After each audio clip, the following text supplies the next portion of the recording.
Chapitre 199. Chez les lépreux de Soloane et de Ben Hinnom, Pierre obtient Marziam grâce à Marie. Le 24 juin 1945.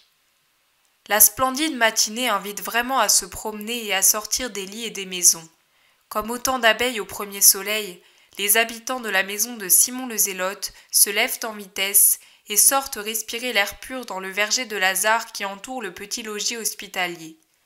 Ils sont vite rejoints par ceux qui sont logés chez Lazare, à savoir Philippe, Barthélemy, Matthieu, Thomas, André et Jacques, fils de Zébédée. Un joyeux soleil pénètre par toutes les fenêtres et les portes grandes ouvertes, et les pièces simples et propres se revêtent d'une teinte dorée qui avive les couleurs des vêtements et fait briller cheveux et pupilles. Marie, femme d'Alphée, et Salomé sont occupées à servir ces hommes au vigoureux appétit. Marie, de son côté, surveille un serviteur de Lazare qui peigne les cheveux de Marziam avec plus de savoir-faire que son premier barbier. « Pour le moment, ce sera comme ça, » dit le serviteur. « Plus tard, quand tu auras offert à Dieu tes cheveux d'enfant, je te les raccourcirai davantage. La chaleur arrive et tu seras plus à l'aise sans cheveux dans le cou. Et ils reprendront de la force. Ils sont secs et cassants, négligés. Tu le vois, Marie, ils ont besoin de soins. Maintenant, j'y mets de l'huile pour les tenir en place. Tu sens, mon enfant, cette bonne odeur? C'est l'huile qui sert à Marthe. Amande, palme et moelle avec les essences les plus fines et les plus rares. Cela fait très bien. Ma maîtresse m'a dit de conserver ce petit vase pour l'enfant. Ah, voilà, maintenant tu ressembles à un fils de roi. Le serviteur, qui est peut-être le barbier de la maison de Lazare, donne une petite tape sur la joue de Marziam, salue Marie et repart satisfait. « Viens que je t'habille, » dit Marie à l'enfant, qui n'a pour l'instant qu'une petite tunique à manches courtes. Je crois que c'est la chemise ou ce qui en ce temps-là en tenait lieu. Vu la finesse du lin, je comprends qu'elle a fait partie du trousseau de Lazare enfant. Marie enlève le linge de bain dans lequel Marziam était enveloppée et lui passe le sous-vêtement froncé au cou et aux poignets, ainsi que le vêtement de dessus rouge en laine, au large décolleté et aux larges manches. La blancheur du lin brillant ressort au cou, et aux manches de l'étoffe rouge et mate. La main de Marie a dû pourvoir pendant la nuit à mettre aux mesures la longueur du vêtement et des manches, si bien que maintenant il lui va bien, et d'autant plus quand Marie lui ceint la taille de la soyeuse bande de la ceinture, qui se termine par un pompon de laine blanche et rouge. L'enfant ne ressemble plus au petit enfant qu'il était, il y a encore quelques jours. « Maintenant, va jouer sans te salir pendant que je me prépare, » dit Marie en le caressant. Et il sort en sautant de joie pour chercher ses grands amis. Le premier qui le voit, c'est Thomas. « Mais que tu es beau, comme pour des noces, tu m'éclipses, » dit le toujours jovial Thomas, grassouillé, tranquille, et il ajoute en le prenant par la main. « Viens, nous allons chez les femmes, elles te cherchent pour te donner la béquée. » Ils entrent dans la cuisine, et Thomas fait sursauter les deux maris penchés sur les fourneaux, en criant de sa grosse voix. « Voici un jeune homme qui vous demande !» Et en riant, il présente l'enfant qui s'était caché derrière sa robuste personne. « Oh, mon chéri, mais viens que je t'embrasse, regarde Salomé, comme il est beau !» s'exclame Marie, femme d'Alphée. « C'est vrai, maintenant il n'a plus qu'à devenir plus robuste, mais c'est moi qui vais y veiller. Viens que je t'embrasse à mon tour, répond Salomé. Mais Jésus le confie au berger, objecte Thomas. Jamais de la vie, en cela mon Jésus se trompe. Que voulez-vous faire et que savez-vous faire, vous les hommes? Vous disputez, car soit dit en passant, vous êtes plutôt querelleurs, comme des chevreaux qui s'aiment mais qui se donnent des coups de corne. Manger, parler, avoir mille besoins et réclamer que le maître ne pense qu'à vous, sinon vous boudez. Les enfants ont besoin de mère, n'est-ce pas? Comment t'appelles-tu? Marziam. Ah bon, mais ma Marie bénie pouvait te donner un nom plus facile. C'est presque le sien, s'exclame Salomé. Oui, mais le sien est plus simple, il n'y a pas ces 3 consonnes au milieu. 3, cela fait trop. Judas est entré et dit « Elle a pris le nom exact pour ce qu'il veut dire, conformément à l'ancienne langue. »« C'est bien, mais c'est difficile à prononcer. Moi, j'en enlève une lettre et je dis Marziam. C'est plus facile. Et cela n'entraînera pas la fin du monde, n'est-ce pas, Simon? Pierre, qui passe devant la fenêtre en discutant avec Jean d'Andorre, s'avance et dit « Que veux-tu » Je disais que l'enfant, moi, je l'appelle Marziam, c'est plus facile à prononcer. Tu as raison, femme. Si la mère me le permet, je l'appellerai comme ça, moi aussi. Mais comme tu es beau! Mais moi aussi, hein? Regardez! Effectivement, il s'est bien brossé et il a les joues rasées, les cheveux et la barbe bien peignés, pommadés, le vêtement sans faux plis, et ses sandales paraissent neuves tant elles sont propres et astiquées avec je ne sais quoi. Les femmes l'admirent et il rit, tout content. L'enfant a fini son repas et sort pour aller trouver son grand ami qu'il appelle toujours Père.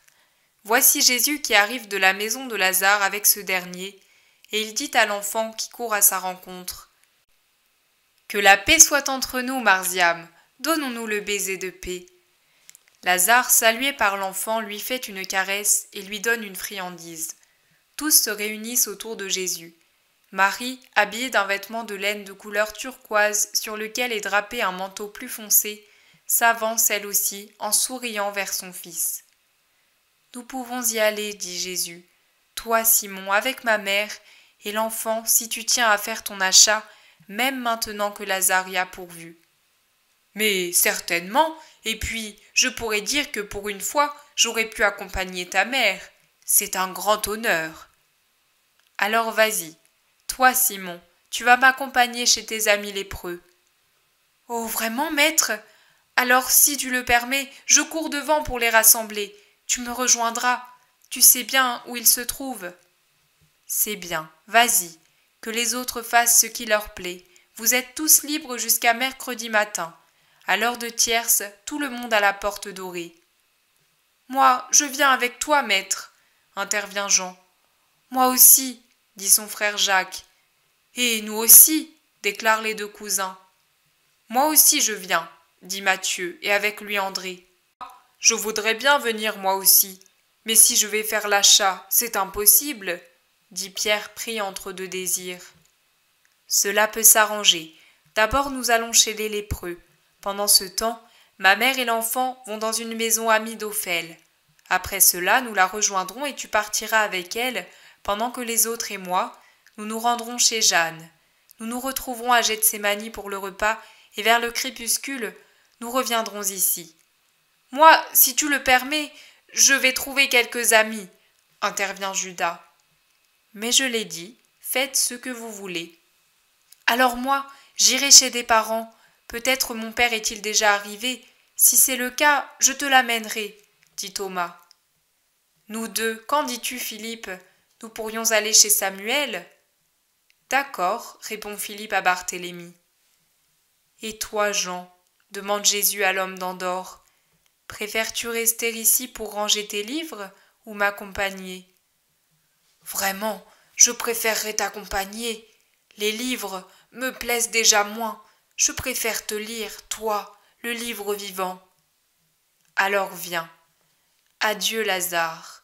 Ah, mais je viens moi aussi. Mes jambes vont un peu mieux, et après les lépreux, je te quitterai pour aller t'entendre à Gethsémani. Allons-y. Paix à vous, femmes. Jusqu'aux environs de Jérusalem, ils marchent tous ensemble, puis ils se séparent. Judas part tout seul de son côté et entre dans la ville, probablement par la porte qui se trouve vers la tour Antonia. Thomas, Philippe et Nathanaël font encore quelques dizaines de mètres avec Jésus et leurs compagnons, puis entrent en ville par le faubourg d'Ophèle en compagnie de Marie et de l'enfant. « Et maintenant, allons voir ces malheureux, » dit Jésus. Tournant le dos à Jérusalem, il se dirige vers un lieu désolé, situé sur les pentes d'une colline rocheuse qui se trouve entre les deux routes qui mènent de Jéricho à Jérusalem. C'est un lieu étrange où l'on accède par des sortes de gradins. Après le premier niveau, on grimpe un sentier, et le premier palier est surélevé d'au moins 3 mètres au-dessus du sentier, et de même pour le second. Lieu aride, mort, très triste. « Maître !» crie Simon le Zélote, « je suis ici. Arrête-toi pour que je te montre le chemin. » Et Simon, qui s'était adossé à la roche pour avoir un peu d'ombre, s'avance et conduit Jésus par un sentier à gradins qui va vers Gethsémani, mais en est séparé par la route qui mène du mont des Oliviers à Béthanie. Nous y voilà. J'ai vécu au milieu des tombeaux de Siloane, et c'est ici que se trouvent mes amis. Une partie d'entre eux du moins. Les autres sont à Ben Hinnom, mais ne peuvent venir. Ils devraient traverser la route et on les verrait.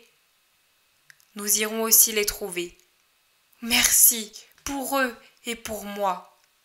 Ils sont nombreux? L'hiver en a tué le plus grand nombre, mais ici, il y en a encore 5 de ceux auxquels j'avais parlé. Ils t'attendent. Les voilà sur le bord de leur bagne. Ils doivent être une dizaine de monstres.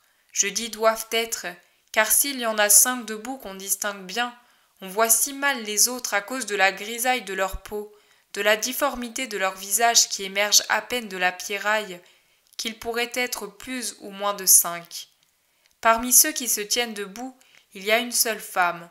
On ne peut l'identifier que grâce à ses cheveux devenus blancs, en broussailles dures et sales, et qui retombent sur les épaules jusqu'à la ceinture.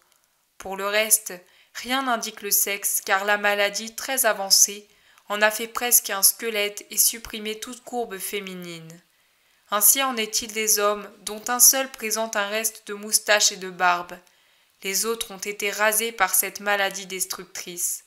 Ils crient « Jésus, notre Sauveur, aie pitié de nous !» et montrent leurs mains difformes et couvertes de plaies. « Jésus, fils de David, aie pitié !»« Que voulez-vous que je fasse pour vous ?» demande Jésus en levant son visage vers ces misères. « Que tu nous sauves du péché et de la maladie. » Ce sont la volonté et le repentir qui sauvent du péché. Mais si tu le veux, tu peux effacer nos péchés, au moins cela, si tu ne veux pas guérir nos corps. Si je vous dis, choisissez entre les 2 choses, laquelle voulez-vous? Le pardon de Dieu, Seigneur, pour être moins désolé. Jésus fait un signe d'approbation avec un sourire lumineux, puis il lève les bras et s'écrie « Soyez exaucés, je le veux !» Exaucés, cela peut concerner le péché comme la maladie, ou les 2, et les 5 malheureux restent dans l'incertitude. Mais les apôtres, eux, ne sont pas incertains, et ils ne peuvent s'empêcher de crier leur hosanna en voyant la lèpre disparaître comme un flocon de neige qui tombe sur du feu. À ce moment, les 5 lépreux comprennent qu'ils sont exaucés complètement. Leurs cris résonnent comme une sonnerie de victoire. Ils s'embrassent les uns les autres et envoient des baisers à Jésus, puisqu'ils ne peuvent se précipiter à ses pieds, puis ils se tournent vers leurs compagnons pour leur dire « Et vous, vous ne voulez pas encore croire? Mais quels malheureux êtes-vous » Soyez bons, vos pauvres frères ont besoin de réfléchir. Ne leur dites rien. La foi ne s'impose pas. On la prêche par la paix, la douceur, la patience, la constance. C'est ce que vous ferez après votre purification, comme Simon l'a fait pour vous. Du reste, le miracle est déjà lui-même une prédication. Vous qui êtes guéris, allez au plus tôt trouver le prêtre. Vous les malades, attendez-nous ce soir. Nous vous apporterons des vivres. Que la paix soit avec vous. Jésus redescend sur la route accompagné par les bénédictions de tous. « Et maintenant, allons à Ben Hinnom, dit Jésus. « Maître, je voudrais venir, mais je me rends compte que je ne le puis. Je vais à Gethsémani, dit Lazare.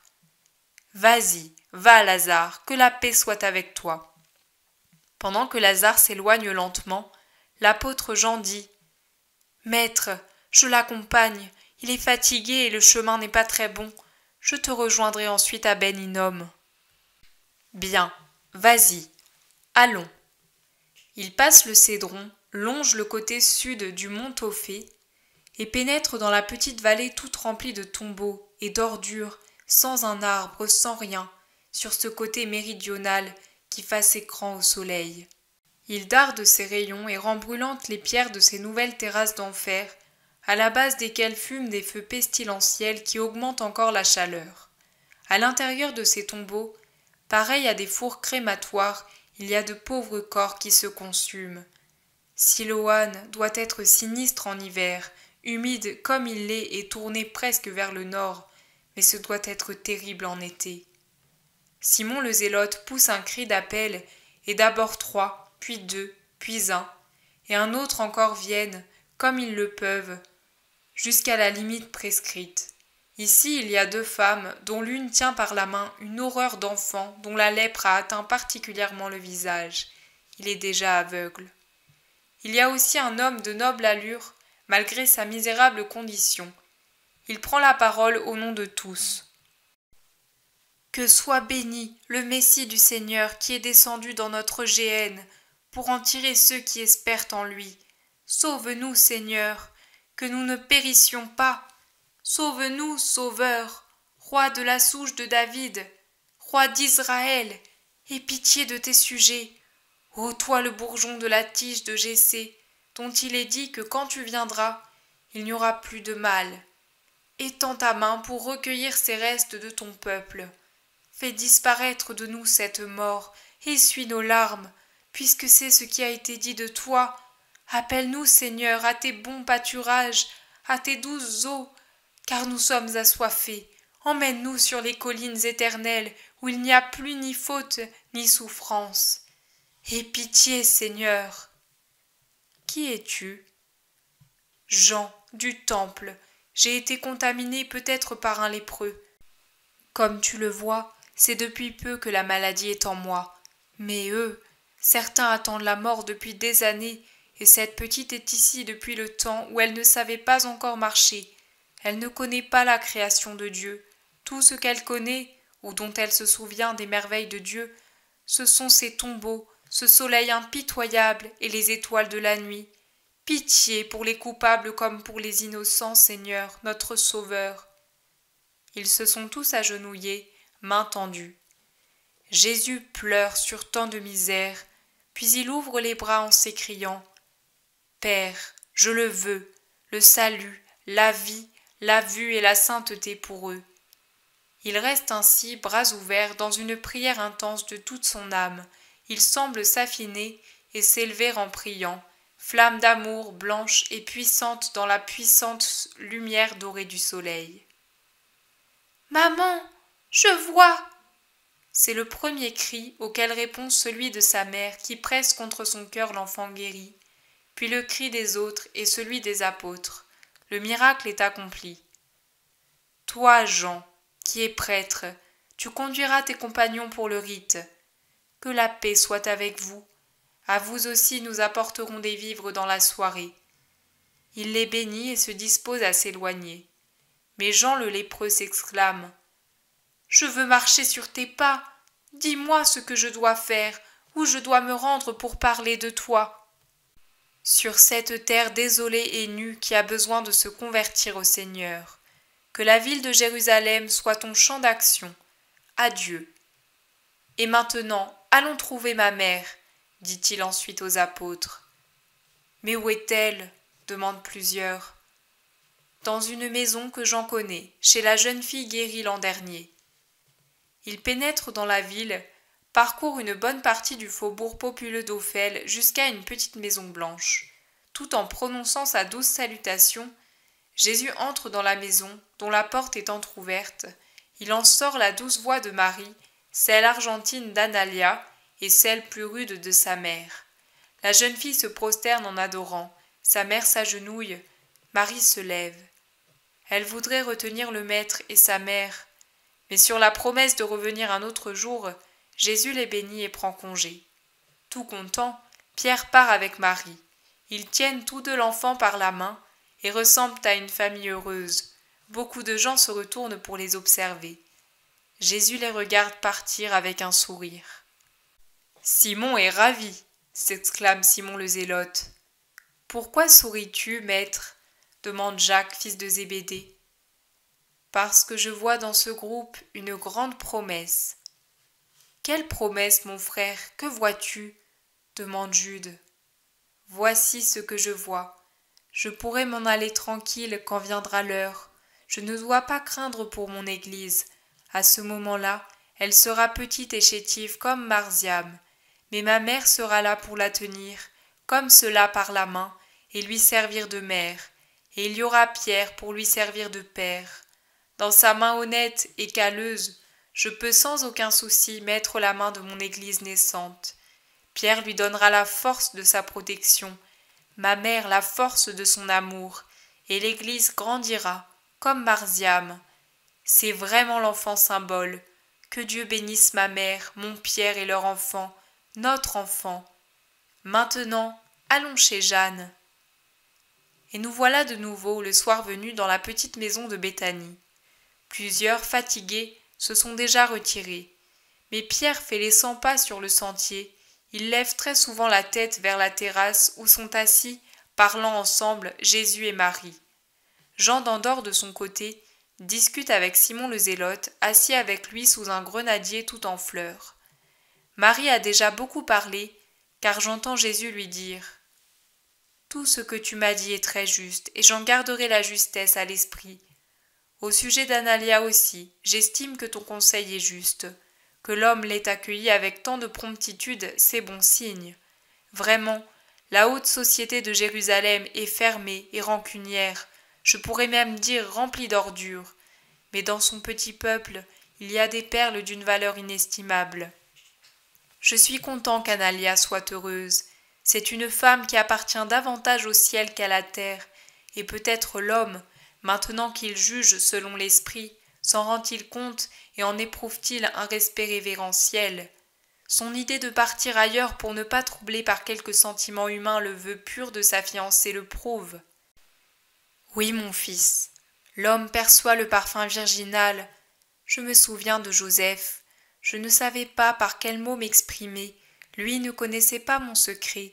Et pourtant, il m'a aidé à le dire parce que sa sainteté le lui avait fait percevoir. Il avait senti le parfum de mon âme. Vois aussi Jean, quelle paix, et tout le monde recherche sa présence.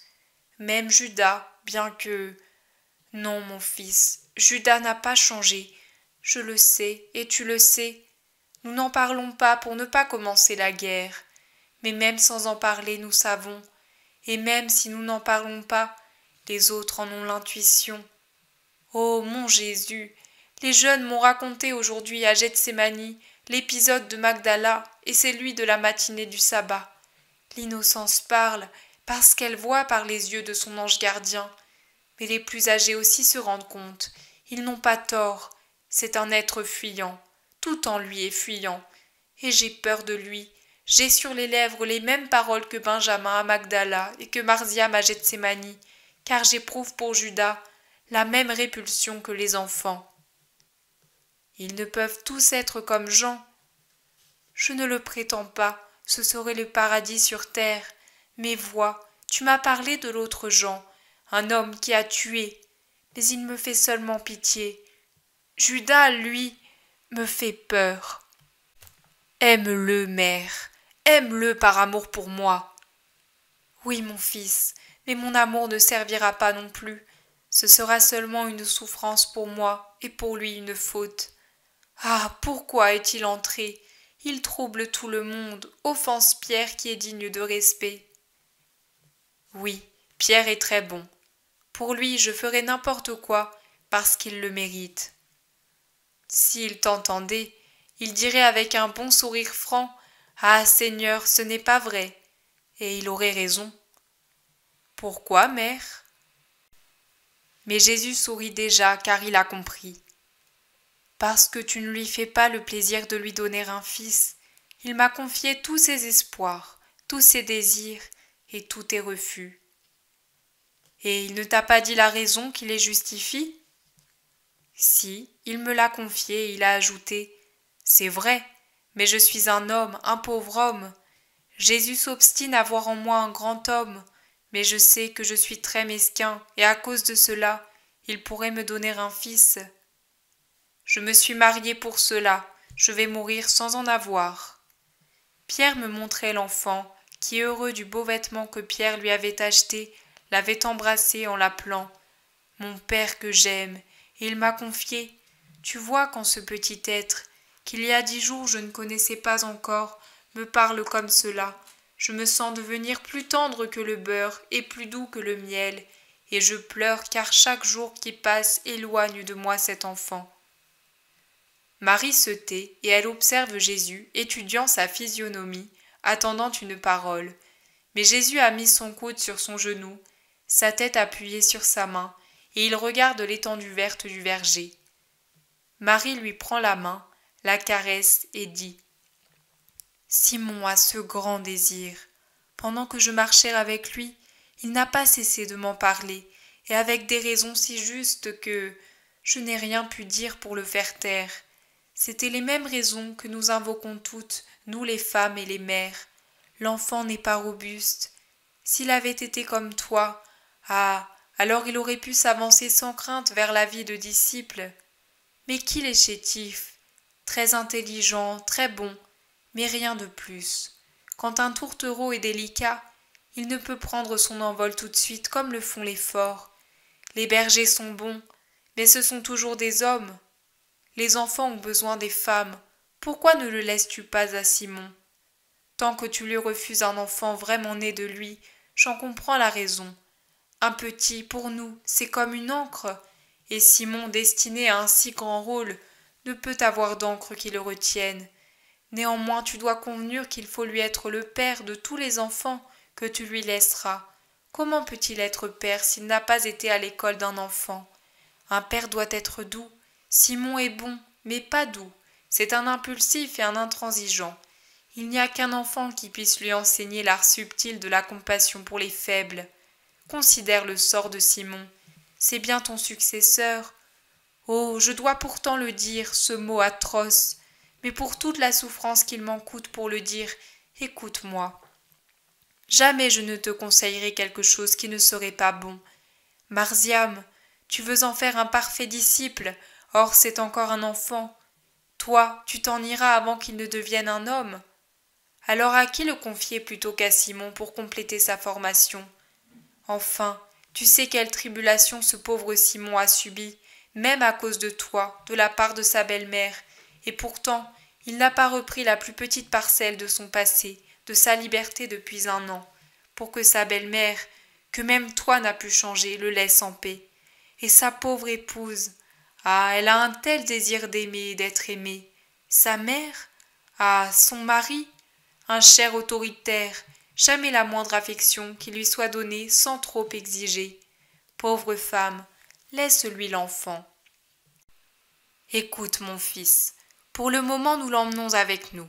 Je viendrai moi aussi en Judée. Tu m'y conduiras avec toi chez une de mes compagnes du temple, presque une parente puisqu'elle descend de David.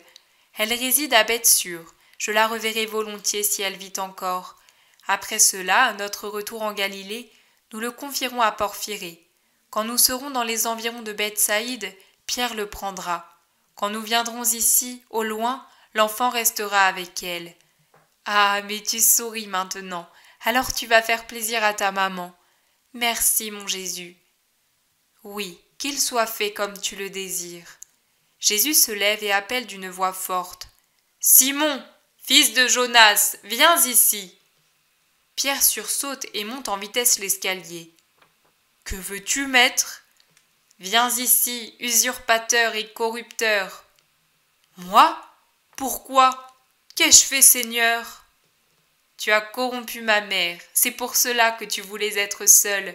Qu'est-ce que je dois te faire? Mais Jésus sourit et Pierre se rassure.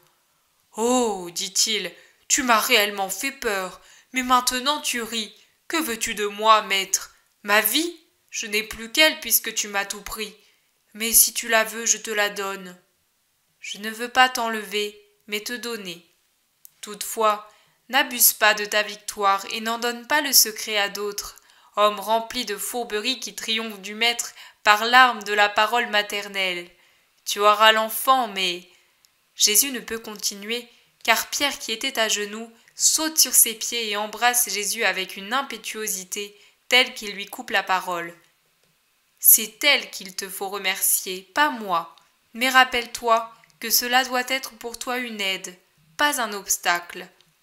Seigneur, tu n'auras pas à regretter ton don. Ô Marie, sois toujours bénie, sainte et bonne. Et Pierre, qui est retombé à genoux, pleure réellement en baisant la main de Marie.